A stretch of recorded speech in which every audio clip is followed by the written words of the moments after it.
Concede a graça comum aos pecadores. Aliás, a pergunta: por que é que Deus concede a graça comum aos pecadores indignos que nunca alcançarão a salvação? Então, primeira razão, para redimir os que serão salvos, segunda carta de Pedro 3, 9 a 10. Segunda razão, para demonstrar a bondade e a misericórdia de Deus, Lucas 6, 35.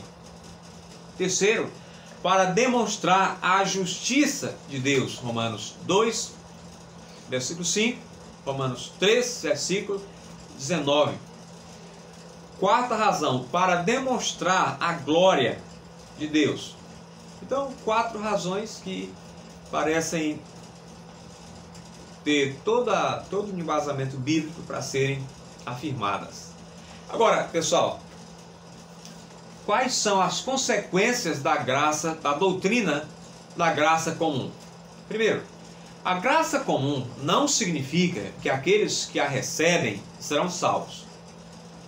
Primeira coisa. Segunda coisa, devemos ser cautelosos para não rejeitar as coisas boas que os incrédulos fazem como se fossem totalmente más. Bom, não vou comprar nada que seja o incrédulo fez isso. Aí é outro erro, porque se compartimentaliza a vida. Há um livro bom sobre esse assunto chamado Santos no Mundo. Santos no Mundo. Esse livro, eu não me lembro agora o nome do autor, trata sobre isso. Agora, vejam só. É muito comum fazer essa separação entre vida secular e vida religiosa. Em reuniões de oração, há pessoas que falam o seguinte: olha, eu queria que você orasse pela minha vida espiritual. Mas também lembre-se de orar pela minha vida secular. É como se fossem coisas dissociadas. Esse livro, Santos no Mundo, que trata sobre esse assunto, se opõe a essa ideia, a essa compartimentalização da vida. Para o cristão, biblicamente falando, não há essa separação. A vida secular dele, para assim dizer, o que seria a vida secular dele, não está separado da sua vida espiritual. O que quer que ele faça, o trabalho dele fora, na empresa, os estudos dele, ou a vida dele em sociedade, devem glorificar a Deus. A função, o Calvino, no 3º livro das Institutas, se eu não me engano, também diz que o trabalho de alguém, seja motorista de ônibus, seja o que for, policial, ele deve fazê-lo para a glória de Deus. Então, isso aí tem a ver também com a graça comum. É outra coisa que as pessoas dizem: eu não ouço música do mundo. Claro que a gente deve ser seletivo, mas quanta coisa boa não há por aí que foram feitas por verdadeiros gênios. Tem um livrinho, não sei se foi escrito por Santo Anselmo ou se foi por São Bernardo, que trata sobre a vantagem para os jovens de se ler certos livros de autores pagãos. Não que a pessoa vá acreditar neles. Por exemplo, aqui eu estou com Aristóteles, com um diálogo de Platão. Aconteceu de eu ver, eu peguei e vou levar para as crianças lerem em casa. Então, orar, evidentemente, é coisa que não vale a pena ler. A gente deve ser seletivo quanto a tudo que a gente faz. Mas, então, tenham isso em mente, que nós devemos ser cautelosos. Se é verdade que a gente deve rejeitar um monte de coisas, outras coisas que a gente deve ser cautelosos para não rejeitar, tão somente porque foram feitos por incrédulos. Agora, não sei se aqui estou correndo risco de ser mal interpretado por alguns de vocês. Não estou dizendo que tudo que se faz para ir por quem quer que seja é bom. Não. Agora, digamos que não, eles tinham, esses grandes compositores tinham conexões com igrejas protestantes. Mas digamos que Bach ou que Beethoven não fossem convertidos, eu não sei, eles tinham conexões com igrejas protestantes. Eu rejeitaria a obra de Bach, por exemplo, se ele não fosse cristão? Não necessariamente. Bom, então vamos para frente. A doutrina da graça comum deve conduzir nosso coração a uma extrema gratidão a Deus. Então, essas são as consequências da graça comum. Primeiro, eu devo ter em mente que a graça comum não significa que aqueles que são beneficiados por ela serão salvos. Segundo, eu devo ser cauteloso para não rejeitar as coisas boas que os incrédulos fizeram como se fossem totalmente más. Um exemplo que vem aqui à minha mente, além do que eu falei sobre esses compositores alemães, os dois que eu citei, 3 talvez, foi um austríaco que não era propriamente cristão e que escreveu uma obra de economia chamada A Ação Humana, que desenvolveu uma ideia chamada praxeologia, quer dizer, uma ideia que se coaduna com a Bíblia, mas até onde eu sei, o autor não era cristão, não era alguém que acreditava, que afirmasse acreditar em Deus. Então, só outro exemplo. Terceira coisa, a doutrina da graça comum deve conduzir nosso coração a uma extrema gratidão a Deus. Por Deus nos dar o seu ar que Ele criou, sem isso nós não viveríamos, e assim nos presentear com vários outros dons. Então, agora, veja, sobre essa questão da aplicação da redenção ainda. Eu não trouxe, mas eu podia defender esse próximo ponto, que é a eleição, apontando, eu posso fazê-lo, chamando a sua atenção para Grudem, chamando a sua atenção também para outro autor batista chamado John Gill, que escreveu essa obra de teologia sistemática composta de 2 volumes. John Gill, Batista, e além dele, quem mais? Aqui tem vários outros, tem anglicanos, J. Packer, anglicano, alguns da tradição reformada holandesa, outros presbiterianos. Então podia citar aqui para defender ou para mostrar que a eleição não é particularidade de uma denominação. Essa é a ideia comum na cristandade. Até mesmo na Igreja Católica Romana. Santo Agostinho, por exemplo, defendia essa doutrina. O próprio Tomás de Aquino, o doutor Angélico, defendia essa doutrina. John Gill, Batista, Berkhoff, reformado, e aqui outro presbiteriano. Então é da cristandade.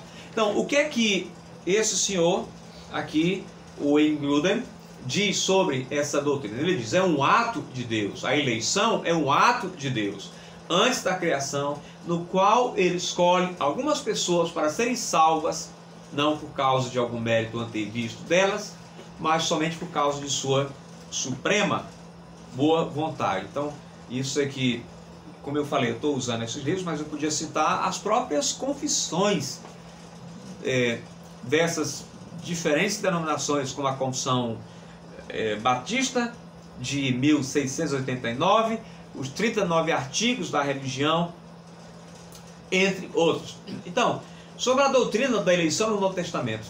Como o Novo Testamento trata da doutrina da eleição? Primeiro, como consolo. O que é que o apóstolo Paulo diz em Romanos 8, 28? Ele diz, agora, pois, para que saibais que todas as coisas cooperam para o bem daqueles que amam a Deus. É um consolo, é ou não é? Outra razão, ou outro modo como o Novo Testamento trata sobre a doutrina da eleição. Nós lemos em Efésios 1, 5 a 6, primeira carta aos Tessalonicenses 1, 2, assim como capítulo 4, versículo 2, textos em que nós vemos uma razão, a eleição nós vemos como uma razão para louvar a Deus. Também é um incentivo à evangelização, segundo Timóteo 2,10. E algumas pessoas dizem por aí que é o contrário, mas esse pessoal que realmente sabe sobre o que é a eleição, a vê não como um estorvo, um empecilho à evangelização, mas como um incentivo. Então veja o seguinte: quais os maiores evangelistas que houve, que você pode observar na história da igreja?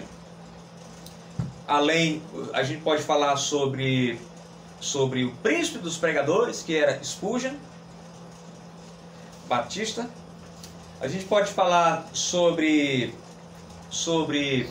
um anglicano chamado George Whitefield, sobre quem se diz o seguinte: depois dos apóstolos, ele foi o maior pregador que já houve. Claro que houve inúmeros outros pregadores bons, mas esse há quase um consenso ao se afirmar que ele foi o maior que teria existido depois dos apóstolos. Então, esse pessoal que mais evangelizava, dentre outros, acreditavam na doutrina da eleição. Então, se você lembrar daquilo que o Espírito Santo diz, que Deus diz para o apóstolo Paulo, quando ele quer ir, ele é conduzido a Corinto. Ele conhecia a fama daquela cidade e ele fica um tanto receoso. O que é que Deus lhe diz? Que ele deve ir, vá, porque eu tenho muito povo naquela cidade. Que povo seria esse se não havia um ponto de pregação, se não havia estudo bíblico na casa de ninguém, se não havia igreja nenhuma, se não se tinha notícia de nenhum convertido? Que povo é esse, senão os eleitos que ouviriam e se converteriam? Então, nesse sentido também, essa doutrina é um incentivo à evangelização. Bom, não sei se a gente tem mais tempo aí, para os 30, tem.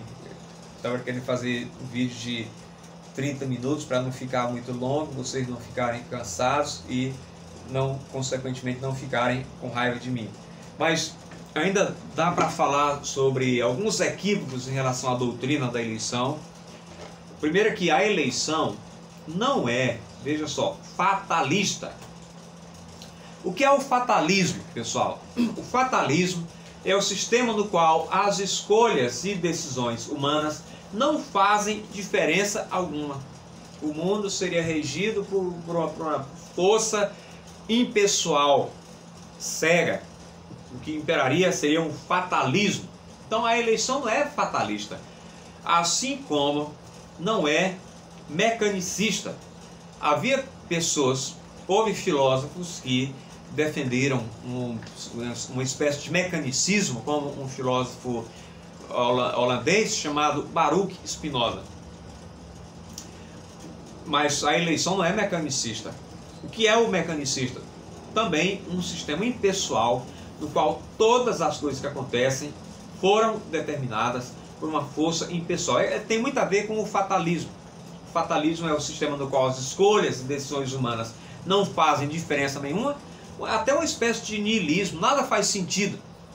Nem tampouco mecanicista, que diz que todas as coisas que acontecem foram determinadas por uma força pessoal, quer dizer, impessoal, por uma espécie de sorte ou de destino.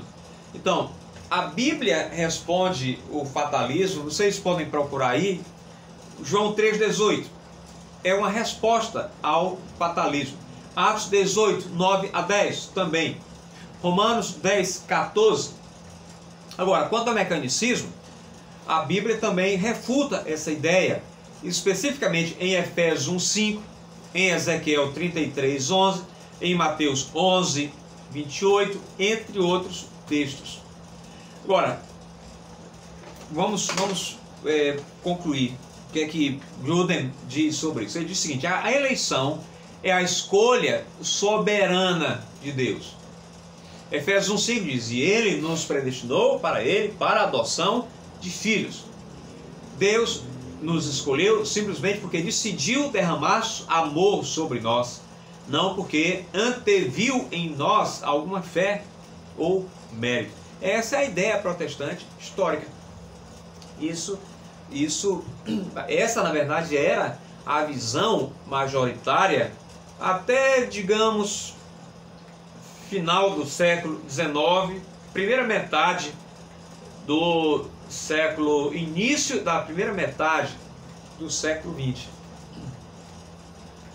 Há várias objeções a essa doutrina, mas a gente vai ficar por aqui e depois a gente retoma oportunamente, dando continuidade a esse assunto.